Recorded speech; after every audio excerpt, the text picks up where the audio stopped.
Master blaster Sachin Tendulkar కున్న fan following గురించి ఎవరికి అడిగినా కూడా చెప్పేస్తారనమాట. సో ఆయన ఏం చేసినా కూడా అది క్షణాల్లోనే సోషల్ మీడియాలో ఫుల్ వైరల్ అయిపోతుంది. అయితే రీసెంట్గా ఆయనకి సంబంధించిన ఒక వీడియో అయితే సోషల్ మీడియాలో ఫుల్ సర్క్యులేట్ అయిపోతుంది. ఆయన ఒక ప్రైవేట్ జెట్లో ప్రయాణిస్తూ తన కూతురు అండ్ కోడలతో కలిసి క్రికెట్ ఆడారనమాట. సో ఆయన విమానం లోపల బ్యాటింగ్ చేస్తూ ఉంటే తన కోడలు బౌలింగ్ చేస్తుంది.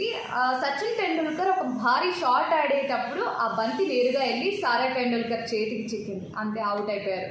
సో దీనికి సంబంధించిన వీడియో అయితే ఫుల్ వైరల్ అయిపోతుంది. ఈ వీడియోని సచిన్ టెండూల్కర్ తన సోషల్ మీడియా హ్యాండిల్లో షేర్ చేస్తూ ఒక బ్యూటిఫుల్ క్యాప్షన్ కూడా పెట్టారనమాట. ఆ క్యాప్షన్ ఏంటంటే, ఆల్టిట్యూడ్ ఏదైనా సరే యాటిట్యూడ్ మారకూడదు అని చెప్పేసి. ప్రస్తుతం ఈ వీడియో అండ్ ఈ క్యాప్షన్ కూడా నెటిజన్లను ఆశ్చర్యానికి గురి చేస్తుంది. చాలా మంది కూడా ఈ వీడియో చూస్తూ ఫిదా అయిపోతూ ఉన్నారు. మరి విమానంలో జరిగిన ఈ క్రికెట్ మ్యాచ్ గురించి మీరేమనుకుంటున్నారో కామెంట్ చేసేయండి.